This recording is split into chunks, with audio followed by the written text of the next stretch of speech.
So it usually goes like this. You had so much work to do that you are really tired when you get home, finally. And then you have to do the housework, cleaning up, washing up, everything. You have to cook the dinner, you have to look after your children or your partner. And then when you finally get some time for yourself, you are totally exhausted and you end up watching Netflix for 3 hours. And then you roll to bed. This lifestyle is not sustainable for those whose love language is quality time. So if you want to know how to solve this issue, keep watching.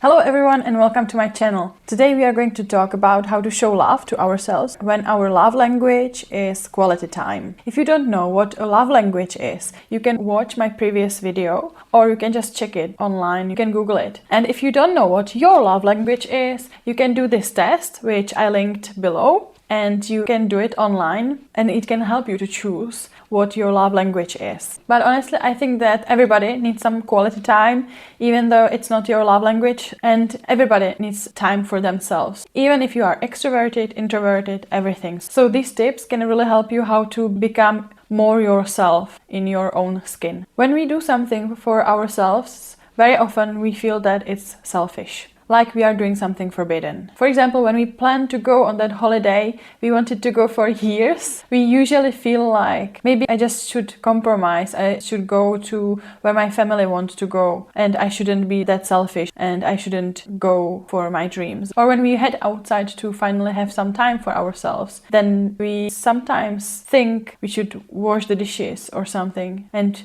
we shouldn't be that selfish to just go for a walk or to go to a yoga class. Or when we want to have this romantic dinner because we really need that, but we know that we have to finish that Excel that our boss was bugging us about for 3 weeks, then we are like, oh, maybe I should just sacrifice the dinner and I should just be at home and finish this. So yes, there is always a lot to do. There are always more important things than we are. When we are always compromising and always giving up our dreams and our expectations, we tend to forget who we are. And even though sometimes we don't know it or we don't have the grasp of it, still we kind of lose ourselves. We lose our nature, we lose who we are, and also we lose our self-esteem and our love to ourselves. So the thing is, when I do something for myself, it's actually not that selfish if I don't do it every day,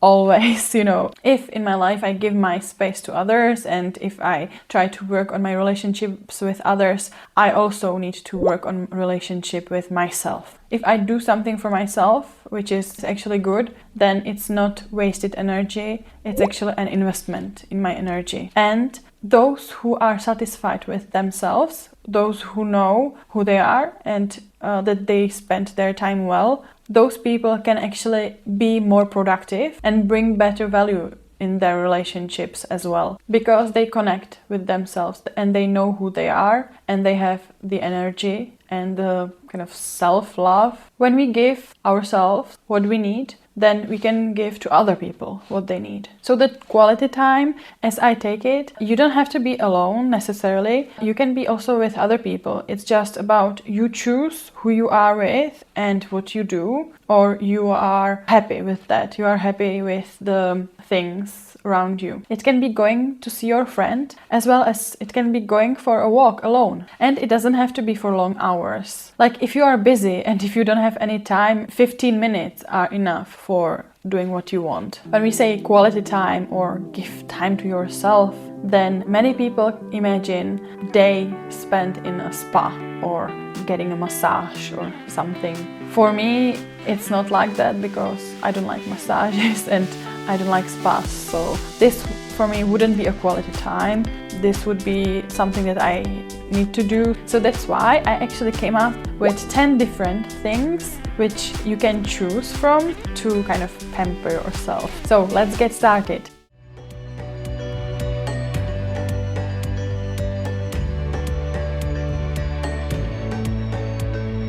Number 10. Going for a trip. It can be that you can visit a place which you wanted to visit, and also you don't have to be alone. If you like to bring your partner and your children with you or your family, you can. It's just about the feeling that you don't compromise, that you actually go for a thing you wanted to do, and that you know that you will be happy. That way you can actually show yourself that your opinion matters. Because the thing is, when our love language is quality time, we tend to give the focus and the quality time to other people. And this means to bring it to yourself. You can also go to a city you wanted to visit, or go to the mountains for a hike. You can go to the forest, go to the zoo or to the museum. Or you can go from point A to point B as your favorite Instagrammer. Number 9. Make yourself a nice evening at home. Just relax. Be alone and enjoy it. Light up some candles and you can take a bath, or you can dance in the living room on your favorite music, or you can cook something really nice for yourself. You can watch your favorite movie. I know that not everybody has this option that you are alone at home. You can choose when people are not at home, so it doesn't have to be evening actually. Or you can do this somewhere else too. First of all, you don't have to have the whole house to yourself. You can just be in your room, but let other people know that this is your time and relax. You can also drink a glass of wine or your favorite beverage, just have it cozy and forget about life. Forget about the next day at work, or, this is important. Number 8. You can also write a diary. Writing a diary, this is one of the ways which connects me most to myself. I can reflect on what I did in that day, how I felt, what I have achieved or what I have not achieved, how bad I feel or how good I feel, And the thing is that when you write a diary, you kind of keep track how you live, and when you go back in your diary, you can actually see how you changed and how you got better. Because very often we forget what we have achieved. We forget about the good parts and we sometimes just think about the bad parts, which gets really sad when you think about it. So when you actually write a diary, even like 3 minutes a day or 5 minutes a week, you can record how you felt and what you have done, and then you can actually see that you have achievements and you have done something good. It's not that when you had a shitty week, the whole things were just like shitty, because sometimes our memory is not reliable.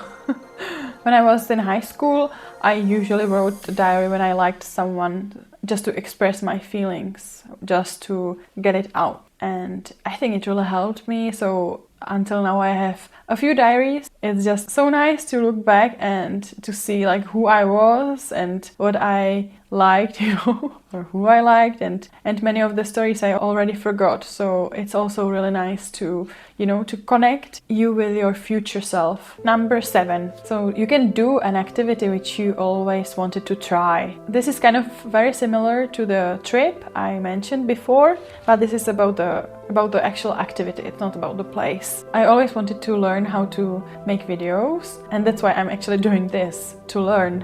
You can really go for an activity you always wanted to try. Like a friend of mine, she started pole dancing, and the other one started rock climbing, And another friend, she started to dance. So right now she's already like almost professional in salsa and bachata. It's really cool like what you can achieve in a few years. You can do something you wanted to do for a long time. Like for example, if you wanted to scuba dive or jet ski or something like that, you should just go for it. If you have the means, then you should just book it today. Later you will be happy about it. So number 6.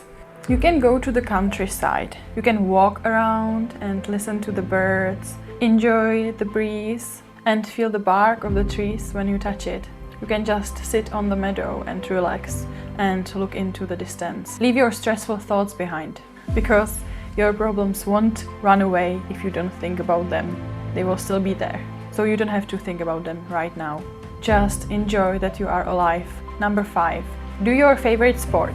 It could be dancing, running, yoga, spinning, biking, hiking, or you can go to the gym. When you move your body, it gives you a great feeling that your mind and your body are one. And you can appreciate how it has been working for you so long. Especially if you have been ill or injured, you probably know what I talk about. I have been injured a couple of times, and if I would be walking for 10 minutes, then my knee would hurt. So it was a big lesson for me to kind of appreciate the thing which I have now. 4. Reading. So if you like reading, it's actually very easy to do every day because you don't need a lot of time and you don't need any equipment.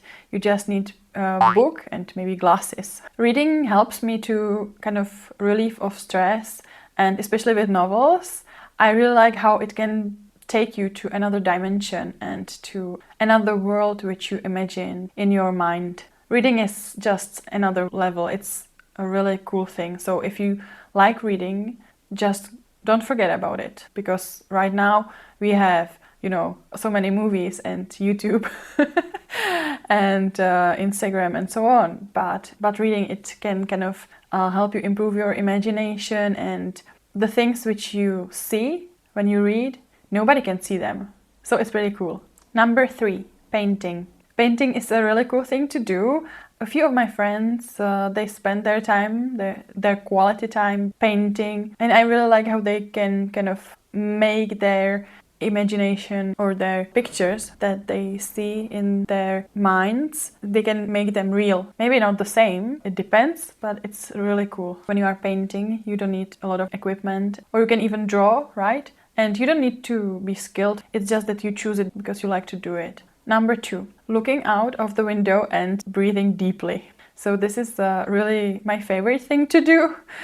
And it's really funny because when you think about like looking out of the window, you imagine some old lady which kind of stares at their neighbors. And yeah, it's something like that. But I realized that it's really good for your mind, because when you are stressed, for example, at work, your coworkers are gossiping about you, or your boss is just unbearable, it's really good if you have 1 minute, just look out of the window and breathe. Because many times when we have our like little tiny problems, we forget that the world is still the same and the grass is still green out there. The people still live. The cars are still moving. The birds are still chirping. When you just look outside, you realize that your problems are actually not that big and the life goes on, and it's a really cool thing to do. Also, very often we forget about our breathing. We kind of breathe not deeply, so it's also really nice to just think about breathing for a moment. And another thing is that if you look outside, it's not only good for your mental health, but also for your physical health. Because very often we look at our screens for a long time. It's not good for our eyes at all. I've read somewhere that it's good when you look at the screen. For example, you are at work, you look at the screen.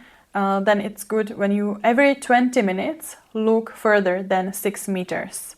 When you are at work and you look at the screen of your computer, and then you just, after 20 minutes, you just look out of the window to the green things, then it can help you to relieve your eyes, and it's a really good help. So I always forget about this, and I know it's really good. I'm like every day a lot of hours at my computer, just like looking at my screen, and I know it's bad. I sometimes put it on my timer that every 20 minutes I need to just stand up and look out the window, and I know that this is so good for my eyes. And also it really counts as my quality time where I focus on myself. I kind of meditate a bit, let's say, or think about better stuff than my work, and it's really cool. Number 1, make your dreams come true.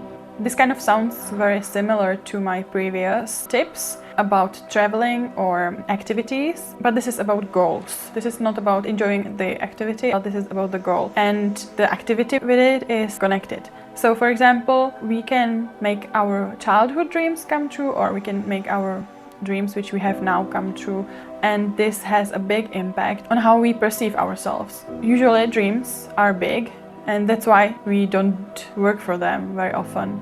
That's why we think that it's not doable, because it's such a big thing to do. But if we divide our kind of goals in small parts, in very tiny parts, then we can actually achieve them. And very often we can achieve them earlier than we thought we would. Like as I mentioned before, a friend of mine started to dance, and it was just a couple years ago, and now she's really one of the best in the whole city. But the first step for her was really hard, to just like go to the course. She didn't know anybody there, she would be there alone, you know, without any partner. So it was very hard for her to just go there and, you know, here I am, I want to learn new dance. But then she made that step, and now it's her passion. Like when you ask her what she wants to do this evening, she just says, oh yeah, I go to this event, it's dancing event.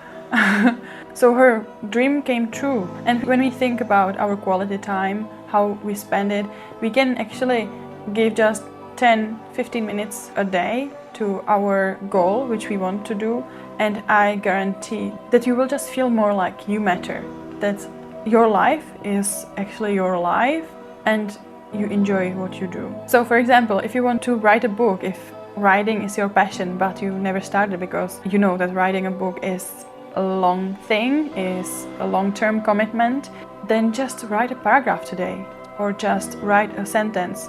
Don't just think about it, just write a few letters, and the next day another few letters or a few sentences. And after some time you will get through the first barrier, because every time it's actually the hardest thing to start. So if you overcome this, then it will be much easier to continue. And with this, it's also good to keep the journal. When you start working on your dream, you get better self-esteem even before you achieve it, because you know that you can rely on yourself and that you are putting yourself on an important place of your life. So that's all my tips. You can make a bucket list of the things how you want to spend your quality time and how you want to show yourself your self-appreciation. So if you have any ideas that I haven't mentioned here, you can write a comment below. I'm really looking forward to seeing them, because it's always refreshing to see the things from kind of other people's perspective. Now, if you are interested in seeing how to express your love to other people, you can watch my previous video about 5 love languages. So that's all for today. I hope to see you soon. Bye!